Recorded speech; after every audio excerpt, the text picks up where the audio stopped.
Почитувани влюбеници во емисијата Астрорум, добре дојдовте во уште едно онлайн издание.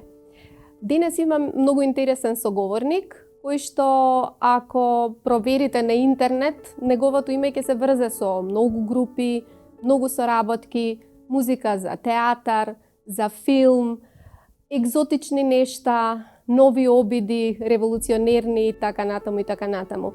Инаку, тој е одличен контрабасист, заврши во Софија джез контрабас, а инаку е еден од основачите на групата Фолтин, а денес е горд основач и член на групата Љубојна. Предпоставувате дека станува збор за Оливер Јосифовски, но јас да не откривам многу, бидејќи тој треба да се изложи пред очите на јавноста во оваа емисија, само ќе му посакам едно добре дојде. Добре ве најдов. Поздрав до сите. Што ти доволно ме соголи? Многу интересен амбиент ве дочекуваме. Значи, многу личи на вас. Вие сте со раскошен талент, со многу работи зад себе, така што многу соодветно. Па добро, ова е собата кај што ги чуваме сите книги и сите CD-а, плочи, некои се испикани сите книги. Мислам, се е тука некако на дофат. И многу интересно кога ќе ни дојдат гости, кои ќе треба да влезат гости во оваа со викат: "Вау, како живеете тука?" Стварно многу шарено. Ова е делот кој што е и па многу инспиративно, да, инспиративно. И тука е и пијаното во другата соба и снимаме домашните снимки за музиката која што ја правиме скици и така натаму. Така да, интересно е, дома си е дома. Да, тоа е лабораторијата. Тоа е лабораторијата, да. Една од лабораториите, но ова е Скопската лабораторија. Имаме и Битолска, но таа е во следна прилика. И таа е многу интересна. Како што почнуваат работите од почеток, јас ќе се обидам да ве вратам на почеток, иако ова не е наш прв разговор. Од прилика знам дека вие почнавте како некој интересен номад, перкусионист со оние џамали или така, ако ми се точни информациите, со еден ваш роднина. Да. И потоа фасцинацијата од џезот и отидовте на една од најпознатите џез академии во регионот и знаеме во каков басист се оформивте. Но ајде да се вратиме на почеток. Од кога љубовта кон музиката? Иако за битолчани тоа не е ништо туѓо, од таму излегуваат многу врвни музичари. Стварно е така некако.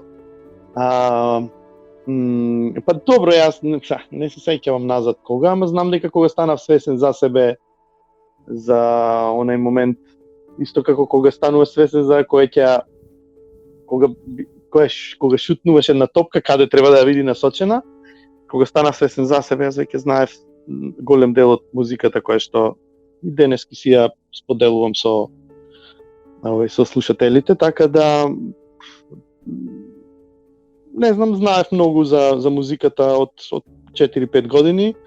Мислам, тогаш свирев и се сеќам дека свирев подобро на тапан, на тој инструментот кој што е македонски тапан, подобро отколку во моментот што свирам, пошто тогаш вежбав и ме тераше стрико ми да работам и да вежбам. Ми ги пееше сите мелодии, сите ора, сите песни вака усно пред мене, додека ја свирам и тој ми ги пееше. Тоа беше многу интересно. На тоа никој пат нема да заборавам. Така да и тоа е малата кај што е 100 пати го имам повторено. Кај што е обземено со многу музика и со многу музичари кои што секој ден се некој свири нешто, секој ден се некој инструмент купува, секој ден се некој се надпреварува на улица, пеат, дали перкуси, дали танцуват, така да. Тоа беше тогаш живо време за музиката. Ами добро е, мислам имав среќа во тоа време малку подоцна да се запознаеме со Бране од Фолтин, за да подоцна го се фатиме за проблемот кој што толку многу не печеше како музиката и суште неколку луѓе. Така да тоа беше природен склоп беше тоа што го почнавме да го работиме со Фолтин тогаш. Тоа не знам, некако беше целиот тој круг се затвори кога отидов на академија да учам. Се затвори, кажувам, во мене кога ми стана јасно дека тоа што го знам вака ќе треба да го научам сега обратно и некако го заокружив целото тоа, за да можам да си објаснам разни работи кои што музиката ги носи како возбудување и така натаму. Иако музиката е многу тешко да се објаснува со зборови, таа само се чувствува. Многу интересно кај вас.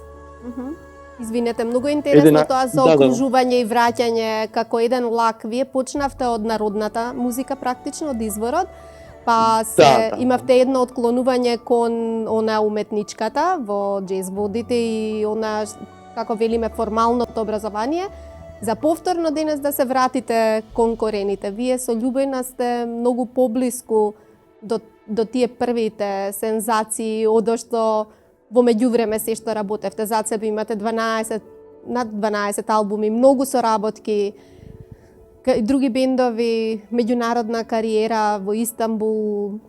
Сериозно работевте таму, музика за театар, музика за филм. Што не? Кога човек е љубопитен, ќе стигнува до неверојатно колоритни пейзажи и до едни големи пространства кои што ќе треба да се некако да се носи со нив и да твори во нив. Кога е љубопитен, нели тоа нема крај. Тоа што не носи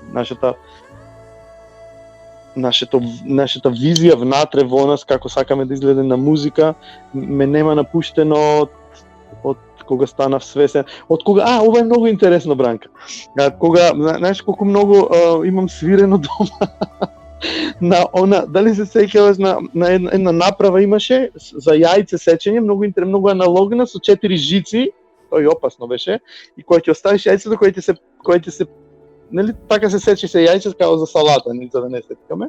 Тоа беше една таква аналогна машинка и кога ќе оставиш јајце. И тука имаше ни 4-5 жици и многу интересен ми беше тој инструмент. Така малце оштро беше и опасно да се земе, но беа 4 жици, така да на него често пати си свирев како малец, што немав инструмент, имав само тапан. И тој свири, после чекам викам некој друг инструмент и наоѓав.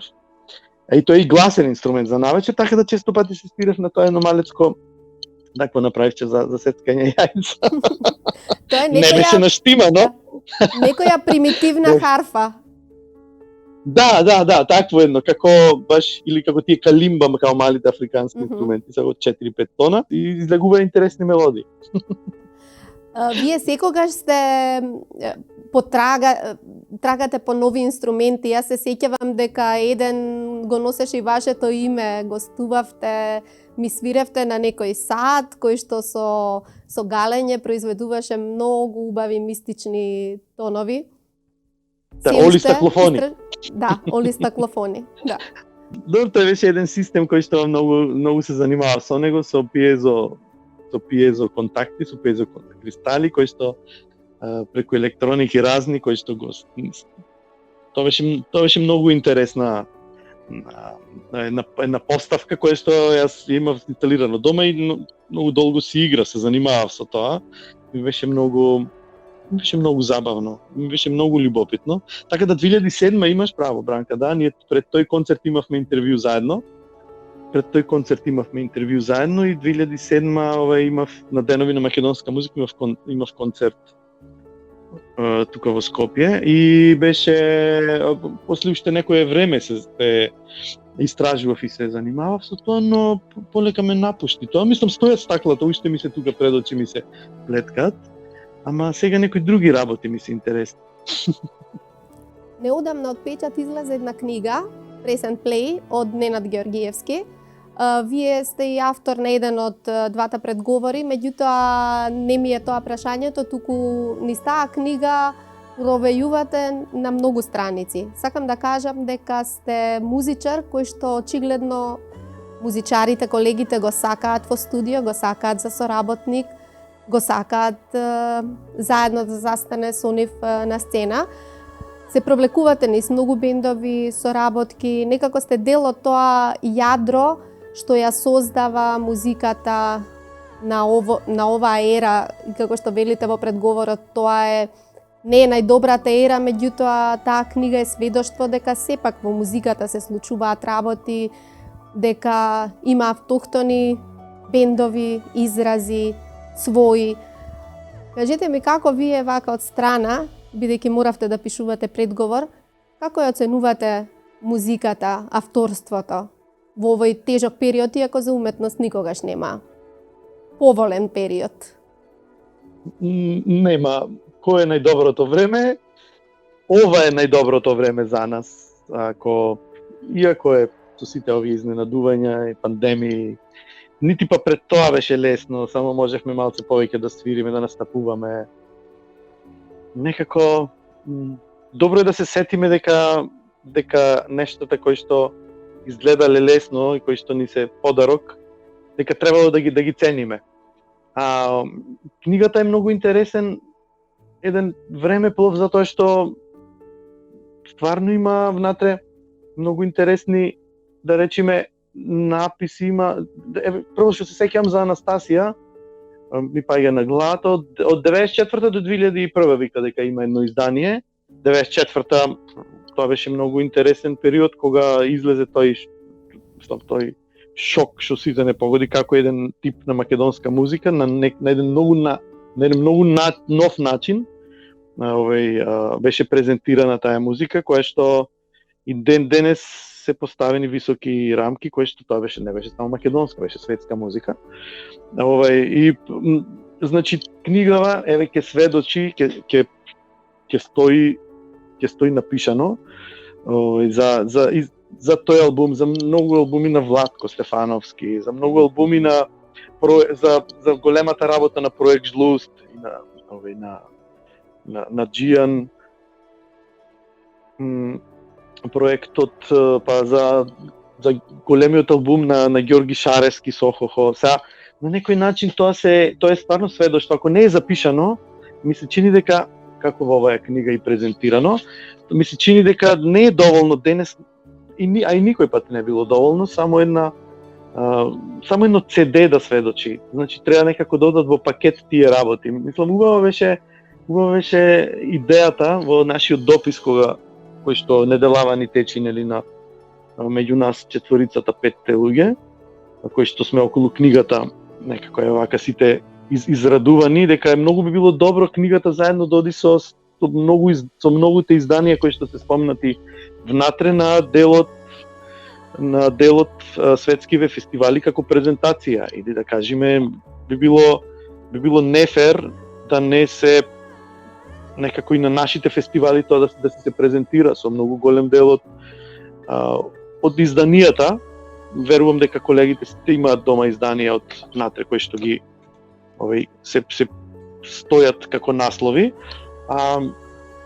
Многу е интересно затоа што премалце, не на това го работеше долго време, и ова е стварно долго време, меѓутоа ова е, како што кажувам, и за музиката на Љубена. Тоа е толку премалце за еден огромен период, човек работи многу, меѓутоа успева да направи само многу малце. Така да, мислам, ова е супер труд, затоа што тој, го знам, со години го пишува, че тоа за All About Jazz, сите тие убави рецензии, кои што се за нашата музика, специјално за подневието кое што живееме, нели? Од тоа па баш дека пишува и за и за други артисти, па и одење по концерти, значи тоа е толку голем труд за едно помрднување на едно камче во мозаикот. Значи ние мора да бидеме свесни дека треба да биде инспирација и да служи патока за многу луѓе кои што се занимаваат со новинарство, се занимаваат и со музика, кои што снимаат албуми. Така да му сум благодарен бескрајно на Ненад, кој што неговото око и неговото срце пред се и душа ги има приметено сите тие работи, ги има проследено, затоа што тоа сведоштво да кажеме дека повеќето тие проекти и албуми не се повеќе присутни барем не издале албум по последниве 2-3 години. Значи тоа е и загрижувачко, затоа што би било добро сите тие бендови кои што се тука да си бидат дел од следната книга која што ќе ја пишува овој Ненад. Мораме некако така да ги гледаме работите. Колку вас ве погодува дисконтинуитетот на сите полења? Да речеме, вие постоите како бенд, но не секогаш ја имате поддршката од страната на медиумите, од спонзорите, од некои организатори на концерти, на настани. Не можеме да кажеме дека кај нас се одвиваат работите и преоѓаат во традиција, барем не за последниве 3 децении. И колку ваква една книга ви помага, особено што е на англиски јазик, почувствувавте ли некаков конкретен бенефит да ве презентира некаде надвор, да можете да употребите референца од рецензиите што стојат за вашите албуми? И зошто кај нас системот не функционира? Некогаш сте се прашале, вие имате доволно творештво зад себе, за да можете да направите некаков пресек каде работата не штима? Па, добро, вака, Бранка. Знаеш како, ова што сме, барем се, јас ќе зборувам за мене, ова што сум тргнал да го праваме, никој пат не го правев за други луѓе, нити очекував некого да излезам на улица и да каже, еве, повелете тоа што вас ви треба. Не, тоа нема да се случи. И еве и по долги години, веројатно не знам колку сите тие години, веројатно и на колегите кои што свират, еве, земајќи го Владко Стефановски, тој е најдолго на кормилото на македонската музичка сцена на тој брод. И никој пат не очекува, нема да биде лесно, нити ќе биде лесно, нити ќе биде тоа различно од порано, сега ќе биде полесно, доаѓа полесен период. Не, значи нема да биде. Меѓутоа јас ова не го правам за да фасцинирам некој. Ова е работата која што ја правам, која што јас единствено знам да ја правам најдобро. И веројатно и единствено знам да ја правам. Знам да копам во градина, ама тоа го правам за релаксација, а не за да го работам. Мислам, им се воодушевувам на луѓето кои што имаат убави дворови, прават добри градини, прават убави сладки, печат добро цемки, продаваат добро, не знам, брокери. Тоа е се професии. Оваа професија е ваква и ги носи сите тие изненадувања и сите тие тежини. И кога ми кажуваја, немој, тоа е многу тешко, јас викам, што е тоа толку тешко? Свирањето е најлесната работа, затоа што јас ја сакам таа работа. И како што се вели, на никого не ја препорачувам, со никого не се менувам, меѓутоа на никого не ја препорачувам. Така да секоја професија си има свој тајни, си има своја тежина и си има свој пат. Не очекувам милосрдие никој пат, нити сме очекувале, затоа го правиме ова вака на овој начин, го правиме сами и ако некој пат се случи некој да помогни, не знам, да даде еден мал поттик-таков, тоа е добре дојдено, меѓутоа да седиме и да чекаме сега нема поддршка, нема од не знам како што сме навикнати од министерство, нема од спонзори, нема стално да има и нема. Меѓутоа ние затоа сами го правиме ова и верувај е многу подобро и многу почисто и многу појасна идејата зашто тргнав ова да го правам. Затоа што ако го има очекување, има многу големи разочарувања. А тоа мислам дека со оваа професија не оди. Овде оди само упорност и работа и многу голема љубов и многу голем влог. Во тоа е целата работа.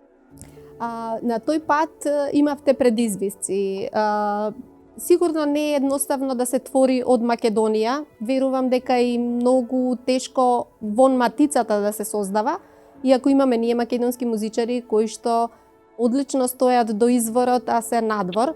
Не ми е тоа прашањето, туку вие можевте да останете во Истанбул. Имавте сериозни проекти таму со драмите на Душан Ковачевиќ и постоеше можност да останете и да живеете. А Истанбул не е било кој град. Напротив, тој е особено инспиративен за она што вие го работите. Не помислувавте некогаш да останете во странство? Па, да, добро, Истанбул е прекрасен град и тогаш имаше шанси да се почне да се работи таму, од кои што пошто имавме контакти, имавме многу големи дружења, имавме многу убави релации со издавачки куќи, со музичари и тие не се загубени, тие се уште ние си сме лични пријатели со дел од тие издавачи и со пријателите кои што држат клубови, кои што исто се музичари, исто големи музичари таму.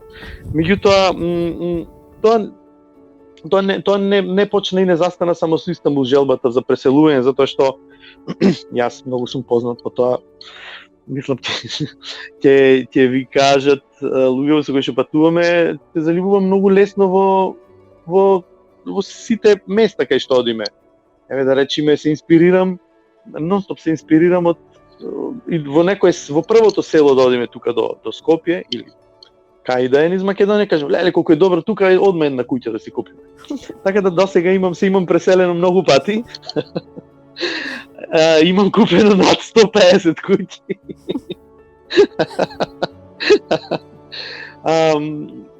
При тоа тоа е многу забавно човек да си има прибежишта и да си мисли дека за мене, да си мисли дека многу е лесно да се одсели, а уствари многу е добро, мене ме прави многу добро чувството кога сум во движење, само тоа ме прави среќен и многу жив. Тоа оттаму доаѓа дека да би било добро да се преселиме во Истанбул, да се преселевме во Истанбул. И јас седев таму по 5-6 месеци на неколку пати и беше стварно фасцинантно, многу убаво, меѓутоа никој пат не разбрав што значи, затоа што тогаш таму многу ме тинтрен, или никој пат не разбрав што значи да си купиш стан, да си плаќаш стан, па да живееш во Истанбул, него таму живеев во хотел, во се беше accommodation како што треба со сите мастрафи. Така да Истанбул е прекрасно место и секој пат со радост се враќам, а исто така и на другите места каде што сме свирели и настапувале. Морам да признам, неколку пати сум бил готово на работа, ајде одиме се селиме.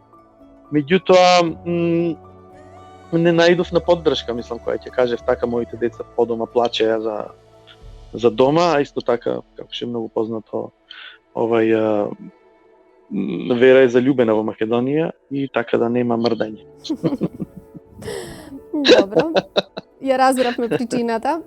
Пред да се насочиме конкретно на љубовна и она што го работите во моментот, да ве прашам, вие длабоко навлеговте во музиката така наречена на световите или world music, етно и како веќе оди категоризацијата. Не ви недостасува, се сеќавам на концертот на Владко Стефановски кога гостувавте, кога настапивте вие и тој, кога ви се надевам дека беше комплимент кога ви реков ми зазвучевте како Чарли Хейден во комбинација со Владко, најубавиот и нему омилениот албум. Не ви недостасува чист таков израз, джез, дали се навраќате кон такви форми? Знаеме дека вие бевте заедно, чинам студиравте со Алекс Екуловски, кој што е навистина мајстор на перкусија, особено со метлички кога свири на таков еден суптилен тон, без многу додавки. Не ве влече тоа да создавате? Многу ме влече и да признам, лани со Алек после долго време направивме проби и отсвиривме еден концерт и да признам дека беше фасцинантно. И кажав, еве лесен е тој израз, меѓутоа тој живее во Торонто и ние сме на линија вака на, како се вика, на онлайн сме нон-стоп, меѓутоа имаш право, мене ми недостасува тој звук сега и нешто што подома си го правиме, отсвируваме во интимна атмосфера и гледаме кај има повеќе реверб или во, да кажеме, во објекти кај што нудат тој минимализам и е многу добро. А знаеш како, Бранка, чекам само некако да си дојде тоа. Ова е целото еден голем пат, нели? Да, убаво би било вокалот и неколку инструменти некако да го направат, да го достигнат тој еден планетарен облик на комуникација и тоа ќе си дојде природно. Сега сме во една фаза во која што истражуваме и веројатно натаму ќе не однесе и не знам дали можам да одговорам точно што точно правиме, во смисол дали ќе биде акустично, електрично, минимализам, меѓутоа мене многу ме интересираат нештата кои што природно не носат до нашите нови фолдери или до нашите нови чептери. Тоест, многу музика си имаме споделено, многу музика имаме распослано и полека тие проекти кои што, мислам, сега стана јасно Љубојна што прави, затоа што од 2001 до 2015 година имаше еден таков изграден таков мозаик и може да се очекува се и се што, кое што е за некого многу убаво, кое што за некого многу неубаво, пошто јас тоа кога го ми доаѓаат комплименти да викаат ова многу беше убаво, ама ова не е добро, па викам супер, значи нема да си го купиш, а претходното си го купи. Да, добро. Или тоа претходното не беше добро, ова е сега добро. Викам супер, значи нема да дојдеш на концерт, на тој немаше да дојдеш, па дојде на овој концерт. Да. Широка лепеза имате, широка лепеза и во експерименти, ќе се сетам Петре Андреевски да се опее. Јас ова ви го чувам за крај да ви подарам една од книгите. Знаете дека има прекрасна едиција со прекрасни илустрации од неговата внука Воскресија. Воскресија ги правеше. Да, прекрасна. Значи, почнавте со такви експерименти, потоа никој не очекуваше дека со лимени дувачи ќе настапите со брас оркестар. Повторно сега со последниот проект се вративте на некоја акустика, Вера се сроди со шумата, со природата. Натаму ли ќе одите сега? Убаво прашање. Јас пред малку кажав дека не сум баш сигурен што ќе се случува. Многу сакам гитари околу мене, некако така се приметив и сакам некако многу гитари во бендот, па ќе го видиме тоа како ќе изгледа кога ќе го затвориме. Сакам гитари, малце сакам така дисторзија, сакам рок и сакам да биде тоа што си го правиме Љубојна, да си продолжи да си биде Љубојна, а да не биде повторување, затоа што тоа повторување нас некако не уморува, мислам не уморува, него не инспирира доволно да споделиме од тоа што го сакаме. Пошто имаме зацртано цели и дека тоа што ние го правиме е истражување, но бескрајно, па докаде ќе стасаме ќе видиме. И во тоа истражување имаше такви вратоломни проекти кои што еден на друг не личат, а како што еден голем познавач на македонската музика и воопшто на светската музика, господинот Бело Пета кажа, види, колку интересно, ова нема никаква врска со претходното, но нити има со претходното, меѓутоа е Љубојна. Тоа е голем комплимент затоа што тоа е тоа што сакаме да го направиме. Тоа беше идејата, меѓутоа ќе продолжиме во тој стил, во тој манир и во таа љубопитност да видиме, да истражуваме. Ќе стасаме до некои интересни работи, се надевам. Си го најдовте ли местото, се мапиравте ли на она мапа на World Music, многу бендови, особено во Македонија, она што го направи Анастасија со Пред дождот, иако тие имаа во позадина византиски призвук, црковна музика, имаше друг еден правец после поблиску до фолклорот. Многу групи излега, а тоа беше наплив. Секако добро е како движење, но не се беше добро, автентично. Се изнаслушавме многу цитати, многу видувања на некои песни кои што беа претходно екзотика, а потоа стана толку популарни што луѓето веќе и не сакаа да ги слушаат. Како гледате на тој процес, се изфилтрира ли нештата? Љубојна постои, со самото тоа докажува дека добро го тера својот пат. Па како што кажав, не љубојна е една болка која што ние мораме да ја износиме, која што една болка полна со радост. Тоа е исто како во македонската музика. Значи таа химничност која што исполнета со, како се вика, радосна тага. И љубов и бој, љубојна ја прави, љубов и бој, во самото име ти се содржи тоа, мислам така испадна дека дека така ќе си биде. И внатре се содржат сите тие нешта кои што бараат само одговор. Еве вака да кажам, Настасија го најдоја рецептот и многу други бендови ги најдоа рецептите. Меѓутоа, дали треба како нив, затоа што кога јас знам 2001 кога почнувавме, тоа беше првата замка. Так и веднаш се фаќаш на тоа. Тоа е првата дупка. Тоа беше фантастично чувство дека тие и бендовите до тогаш кои што правеле македонска музика и Лепистол, дека тие ги имаат поставено, има многу замки дека треба, тоа е минско поле, треба да, мислам, минско поле позитивно, затоа што треба човек многу да истражува и да дојде до тоа да, ако сака да направи некој израз кој што е оригинален или барем кој што ќе предизвика одредено внимание. Така да кога го почнувавме тоа викам вау, колку нешта се, колку дупки се оставени, отворени, така да во тоа минско поле многу лесно паѓаш во првата бразда. А тоа што не беше истражено тогаш, кое што беше нова музика тотално, нити имаше продрено во нашите датотеки музички ни домашни, нити пак во телефони, па нити во нашата меморија и свест, беше музиката која што доаѓа од Егејска Македонија.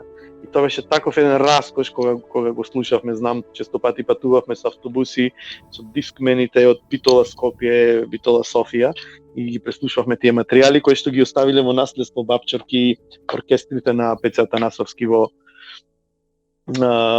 тогаш со големиот етномузиколог Живко Фирфов, кој што успеале да ги снимаат сите тие музики и слушајќи ги тие кажа вау, една тотално сончева страна на музиката на Македонија и една тотално ново видување за тоа како изгледа на музика од портокаловите полиња на Македонија и е точно медитеранска и е точно како што треба и беше фасцинантна прво за нас. Кој што ние види, слушаш од еден дискмен на друг, си го предаваш тедето, види каква е музика и тоа го надополнуваше некако целиот тој недостаток на информации дека има музика која што чека да се открие и ајде да видиме како тоа ќе изгледа.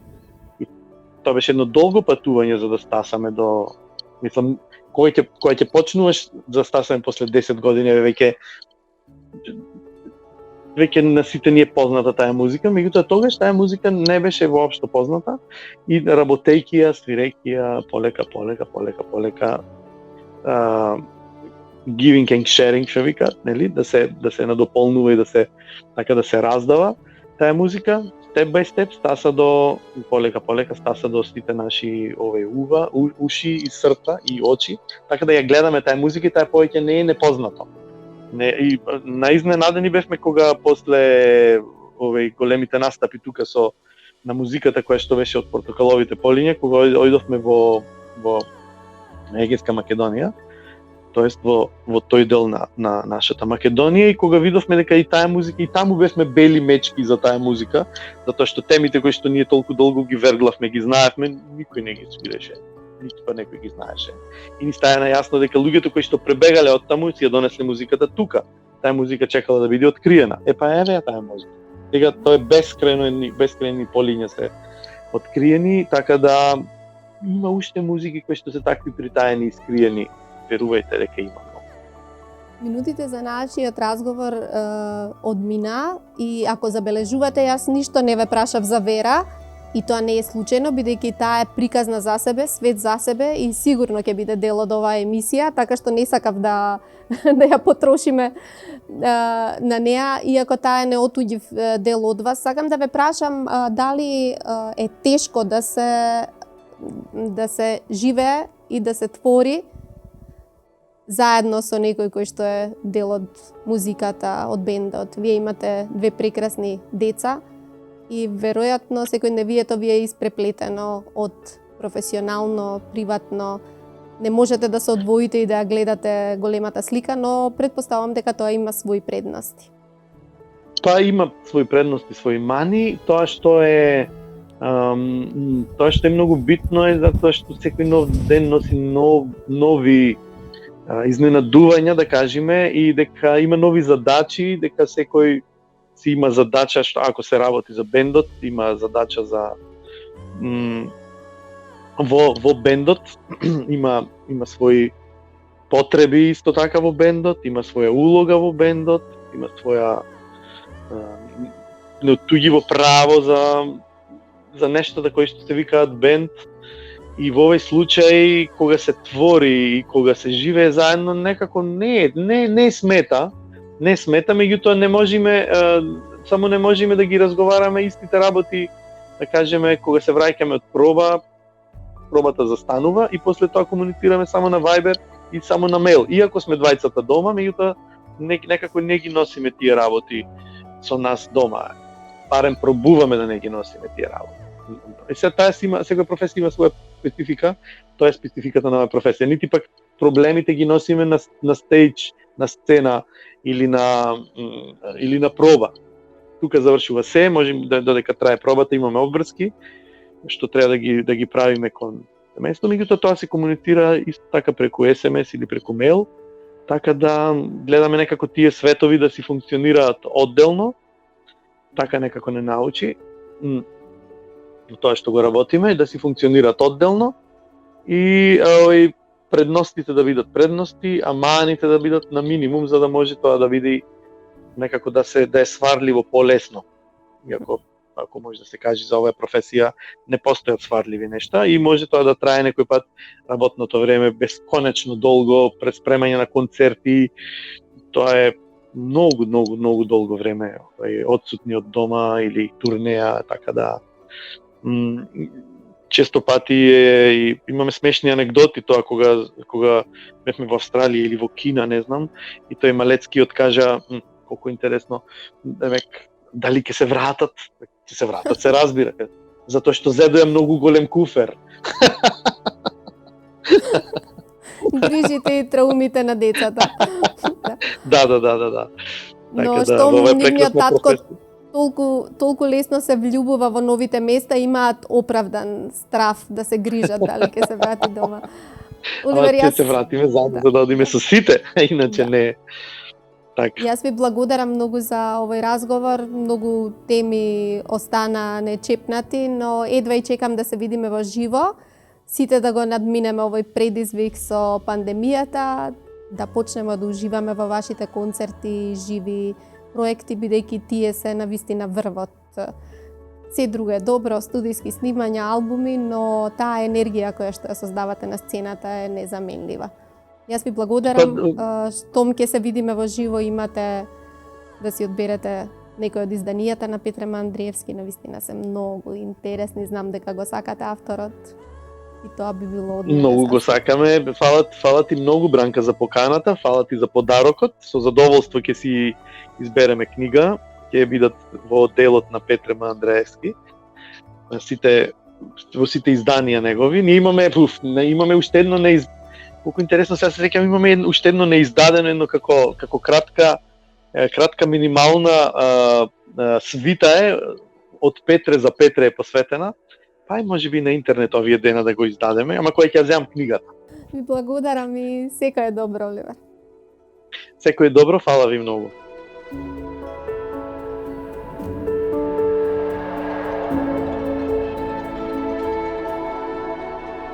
Thank you.